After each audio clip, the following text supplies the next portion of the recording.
Hi and welcome. I'm Steve Martirano, and this is the Behavioral Corner. You're invited to hang with us as we discuss the ways we live today, the choices we make, the things we do, and how they affect our health and well-being. So you're on the corner, the Behavioral Corner. Please hang around a while. Not that we needed any more bad news about the coronavirus epidemic, but one of the tragic consequences of this worldwide phenomenon that still is ravaging our country is that it sort of swept away the notion that we had a epidemic going on before the virus arrived, and that was the epidemic of substance abuse and overdoses. Just as the public was starting to get their head around the size of that problem, and it's enormous, along comes COVID-19, and obviously our attention is diverted. Well, as you can imagine, it hasn't helped the situation of people in dire need of substance abuse.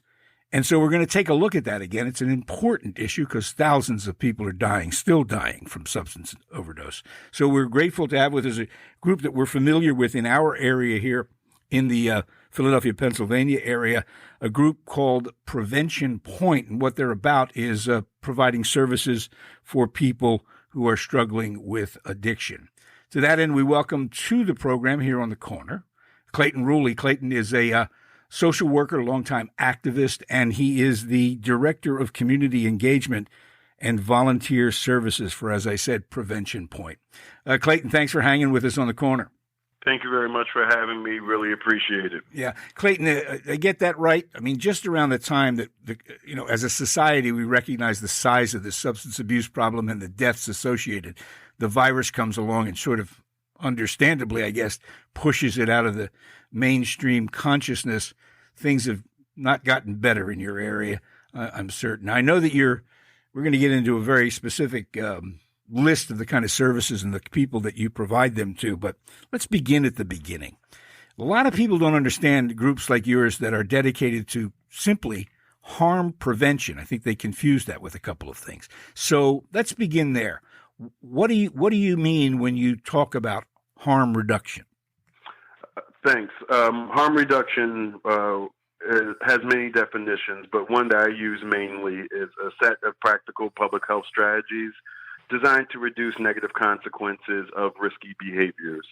And it's a set of, practices that are typically aligned with drug use and sex work, but in general is part of a risk reduction continuum and can be used, and I think should be used by more people, especially those who don't have access to everything and those who aren't living what many would deem a perfect lifestyle. So harm reduction is basically understanding that for a host of people, just say no policy, abstinence only policy isn't going to work or has not worked, and it doesn't mean that there are things that they can't do to be safer in their practices, and providing those materials, resources, and supports to make sure that we're doing that not only for the benefit of the individual or the groups of people that we work with, but big picture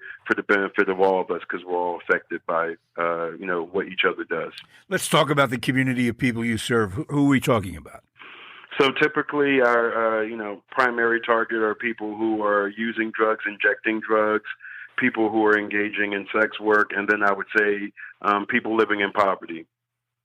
All right, so that group that you approach you for your services, correct me if I'm wrong, very often we are caught up in this notion of, well, that person needs immediately to stop doing what they're doing, get treatment, get into a program, whatever is necessary, so that they can come out the other side sober and maintain that sobriety.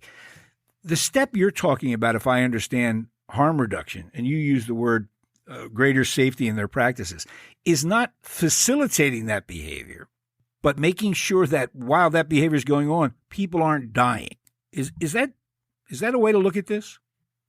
I think that's a great way to look at it. It's keeping people safe at the very baseline of our services and what we're able to provide for people through the host of services that we have, allowing folks to have that moment where if they want to have that moment where they can go and get into a program to be abstinent or be sober, or to reduce the amount of substances or activities that they're doing in a way that it feels right to them. Right.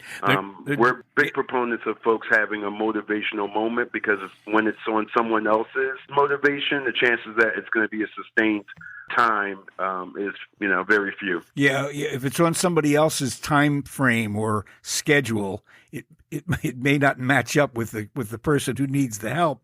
So coming together, and I guess the expression is getting to somebody where they are in the moment is where you begin. You don't begin where your manual tells you to begin. It's very misunderstood, Clayton, as I'm sure you're aware, because some people hear that as, well, what do you mean? You mean you help them get high, or you make sure they don't die while doing that? It's way more than that, isn't it? Definitely is. I mean, I think you said it best. We say meeting people where they are. We deal with people who are, totally abstinent from using drugs or doing other risky behaviors. We deal with people on the other side of the spectrum who are, have no thoughts of stopping doing their risky behaviors that we're doing. And we have a lot of people in between. And we know that every interaction we have and every individual that we deal with is going to be unique, and their circumstances are going to be unique, and their motivation is going to be unique. And, as I said earlier, it's really about, at the baseline, making sure they have the materials that they need to do whatever they're doing currently as safe as possible. They have the education. They know that they can come in and receive services, keeping the door open always for folks, be safe at what they're doing. And then I think as people request more and they have the motivation to want more, the services can escalate here at Prevention Point. Yeah, that's an important point that we will get to in a second. It's critically important to, as you say, get them where they are at the moment, because I think the number now is 70,000 people a year in this country die from substance abuse overdoses. Is that the number? Yes, that's fairly accurate. I know in Philadelphia we've had the last 2 or 3 years over 3,000 overdose deaths in the city. From 2019's fiscal year down to 2017. So you don't have to go national to acknowledge that overdose deaths have hit Philadelphia really hard, especially opiate overdose deaths, and something needs to be done to help prevent that, and folks need to always be prepared as best as possible, which is why one of our major programs is our overdose prevention program. Yeah, I want to talk about all the service you provide in that area, but it's interesting, that number of 70,000 deaths. We used to talk about the slaughter on our nation's highways. That used to be a pretty standard trope that you'd hear the media talk about, particularly during holiday weekends. 70,000 people a year nationally dying from substance abuse overdoses exceeds the number of automobile fatalities already. So we're familiar with losing a lot of people. Isn't it true, Clayton, that on the simplest basis, so people understand what harm reduction is all about, is people are never going to get sober and lead productive lives if they're dead? Yes. I mean, to answer your question, yeah, absolutely. If you're someone that is, highly charged to see everyone in recovery, or everyone abstinent, and abstinence only is the only thing you think is a success, well, people can't ever get there if they die due to an overdose. Yeah. And the chances that they will likely want to, come out on the other side, with quotation marks, when they have a life-changing or life-threatening disease, also makes it a lot tougher to accomplish that. So the safer you can keep people, the more you can keep them engaged with social services and medical services and the other services we provide at Prevention Point, the better chance that folks can have that moment to make change. How did you get involved in this, Clayton? What's your background? I come from a family of social workers, mainly working with children and families. Actually started at Prevention Point in 2008 as an intern while I was in grad school, and basically 12 years later, I've been here through a variety of positions and a lot smaller structure of an organization, and organization that was at the threat of closing, but we fought through it with great leadership. And fortunately, because we do a great job, but also unfortunately because we still have, major, epidemic on our hands, our, services and our organization is needed in the community. Yeah. Let's talk about the duties of a director of community engagement. I think we understand what volunteer services might involve. That's what your purview is, the director of community engagement. And if I'm not mistaken, there's more than one community that you and Prevention Point have to engage with. There's the larger community, the people who may, are impacted by substance abuse, but maybe are not active users. And then there are the active users. In terms of engagement, tell us about dealing with those two different constituencies. How does Prevention Point engage the larger community who might often go, wait a minute, I don't want people like that here in my neighborhood? I think it's a work in progress. I mean, Prevention Point for many years didn't have the infrastructure nor the funding to have a communications department or a community engagement department.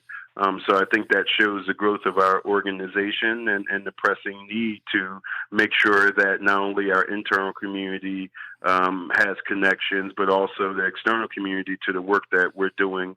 So it's definitely a negotiation between all sides, working to meet with stakeholders in the local communities in which we serve. It's working with, people that actively use our services.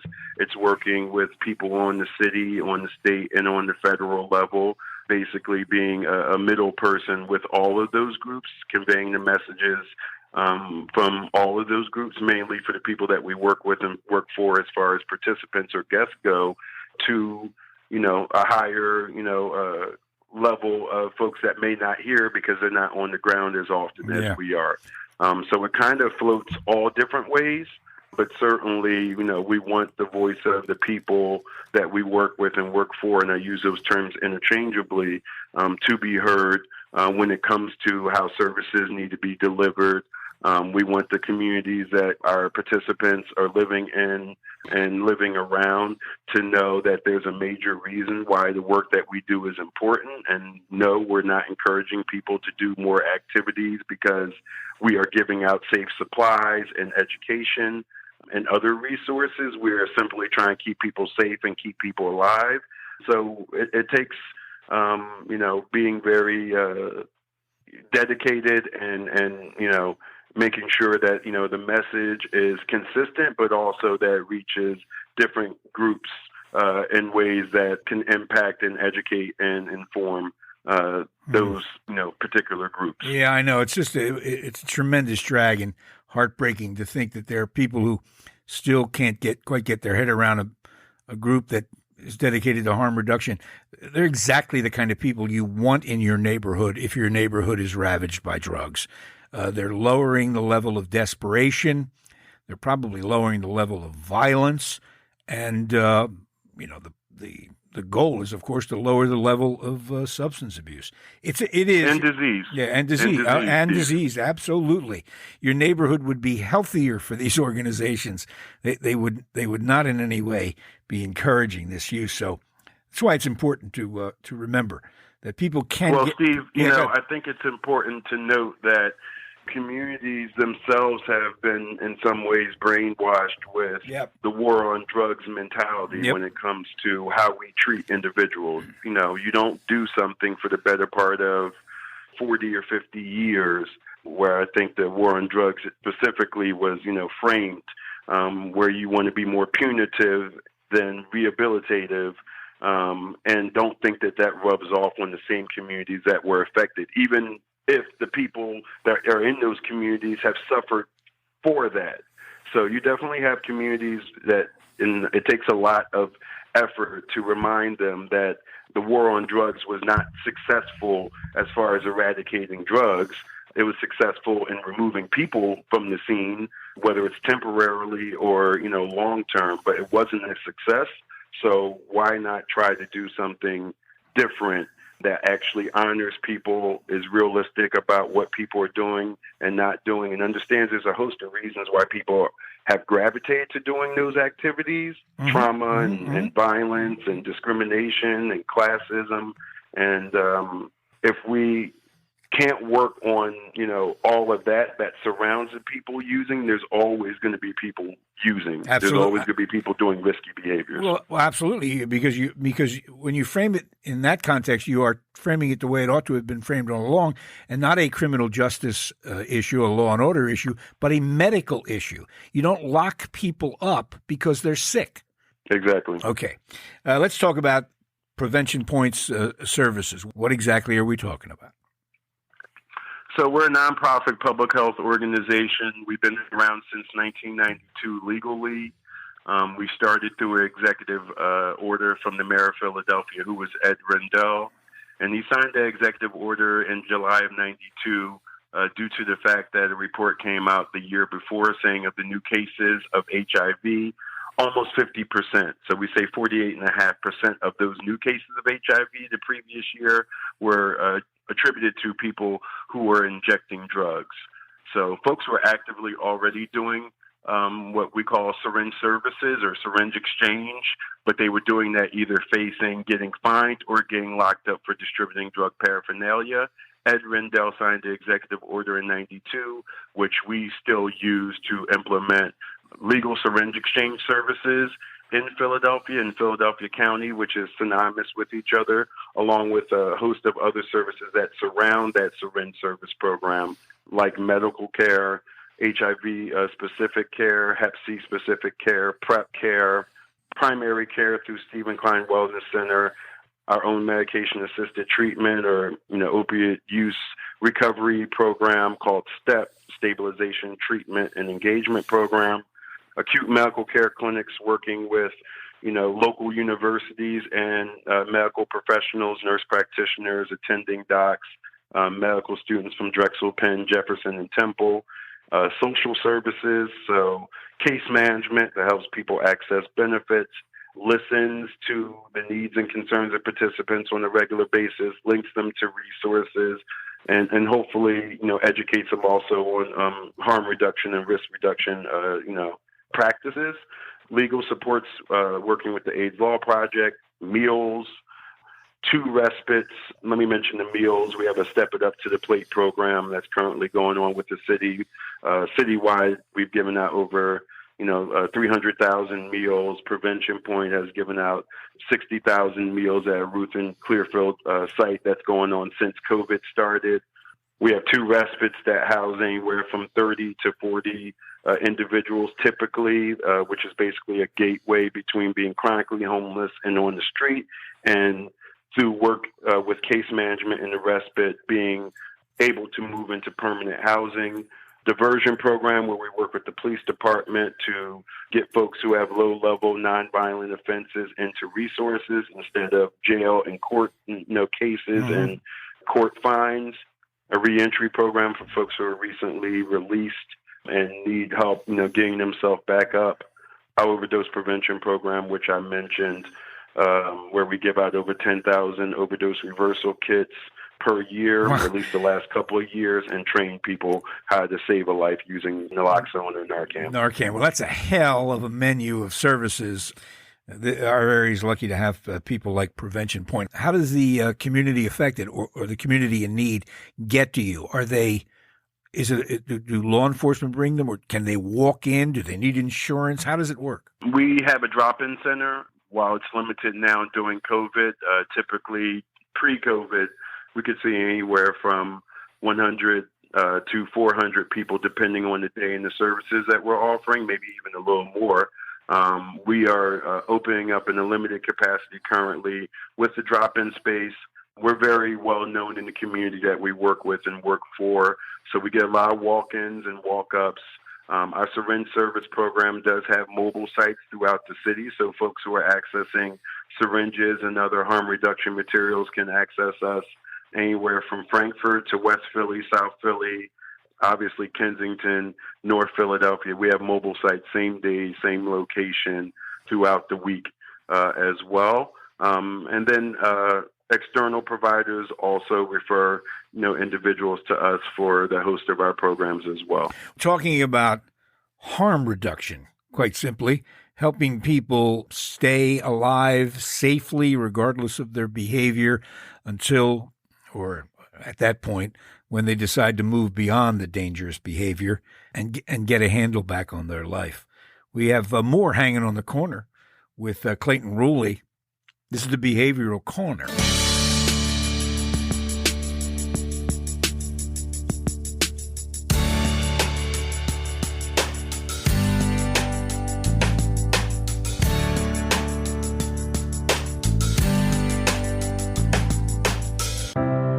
At Retreat Behavioral Health, we believe in the power of connection and quality care. We offer comprehensive, holistic, and compassionate treatment from industry-leading experts. Call 855-802-6600 and begin your journey today. Clayton, let's take a moment and talk about something that's referred to as MAT, medicine-assisted treatment. Tell us what that is.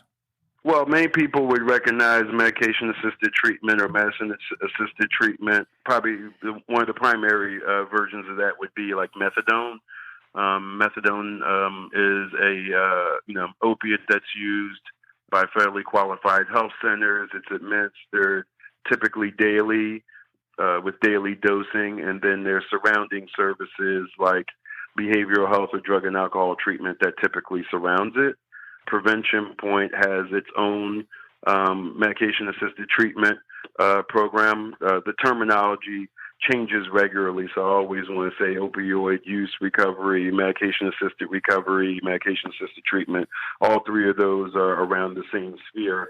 We have a program that we've been doing since 2008 that I think was very novel at the time and continues to be a leader in the city, where we started using buprenorphine, or what many people would call Suboxone, to treat people. And we did that in a way that was not daily dosing, but treating people like they had a disease and not like they need to be eyeballed every day. So starting people out on a once-a-week appointment, asking and requiring through insurance that they do attend behavioral health or some type of therapy. And then as folks continue to do well with therapy, with taking the medication, completing, UDS screens, graduating to coming less often. So once every week turns into once every 2 weeks after, a month or two of appointments, and then, so forth and so on into a maximum of a once-a-month appointment. Basically trying to dispel the myth that people who use drugs need to be basically verified every step of the way for what they're doing or not doing, and giving people another option. I mean, I think people use methadone because of daily check-ins, because of the cost effectiveness of it, and because for some people it's highly effective. But that's not going to be everybody. The opportunity to bring in other medications like buprenorphine, which we started doing, which was typically a medication that was only doled out to people who had private insurance and worked with private doctors, primary care doctors or others, and taking that to a street level where folks who had street Medicaid or Medicare, but mainly Medicaid, could get access to it, was a really big deal, particularly in 2008. For many years, we were one of the only places that you can get a free doctor's appointment and have your medication paid for through your insurance. I'm happy to say access to Suboxone and moving forward, we started doing naltrexone and Vivitrol has increased to a high level in the city where now you have multiple providers, maybe a couple of handful worth of providers that are doing sometimes methadone maintenance, but also buprenorphine or Vivitrol or just buprenorphine or naltrexone / Vivitrol. So more options are available to people, and I think it's very important that we give people options, because whether it's just the administration of the treatment they're receiving or it's the fact that the medication itself doesn't take to their body well, it shouldn't be a one choice or no choice at all type of proposition for folks. From my experience in following this and interviewing folks, that's been the big sea change when the entire providers, when the entire industry of substance abuse and treatment shifted from a almost universal abstinence model to one where you had to acknowledge that there needed to be some other therapies involved in there before you could even get to abstinence, and that was, medically assisted treatment. There is no doubt now that the best way to handle severe addiction is, as you said, with both models. First, you do no harm. You give the people the medicine they need, whether it's Suboxone or Vivitrol, to stabilize them, and then, of course, you direct them to long-term therapy. That's the model, isn't it? Yeah, I think that's a great model for many people. I think we should always, try to be as flexible as possible with our options. We do have some individuals that, are going to need, everyday therapy or every week therapy, and then you're going to have individuals who need a little bit less.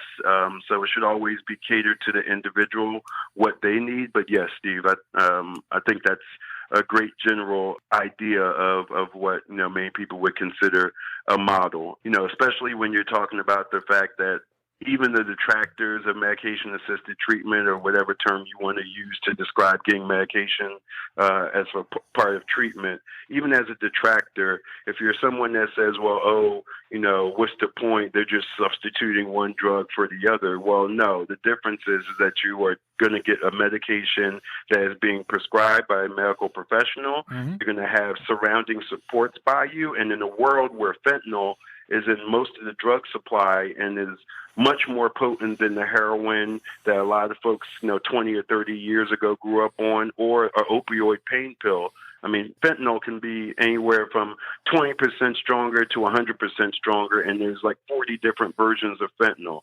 If you don't allow someone to get some sort of medication-assisted treatment and you say, well, just go out on the street, you might as well be using heroin or, popping pills still, then if they get that batch, which is high in potency, they can potentially overdose and die. Whereas if they're being if they prescribe something, at least you know what you're working with as the individual and as the provider, and there's all that surrounding support. Yeah. So just another example of keeping people as safe as possible, keeping people alive. And at least with our program, there is no, end date that we're trying to accomplish. Do you have some people that eventually want to get off buprenorphine or Suboxone or stop using naltrexone or Vivitrol? You sure do.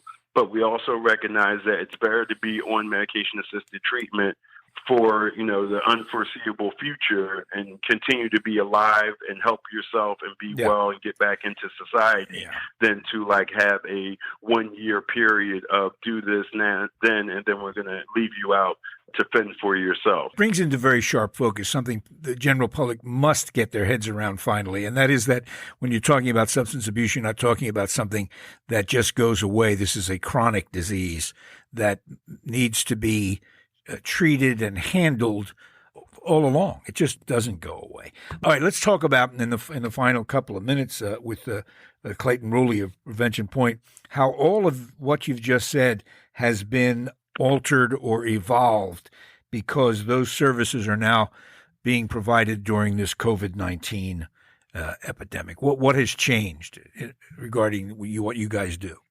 We certainly had to limit our services to what we call our essential services. So, for instance, our drop-in space that I mentioned earlier could have anywhere from 100 to 500 people in the building.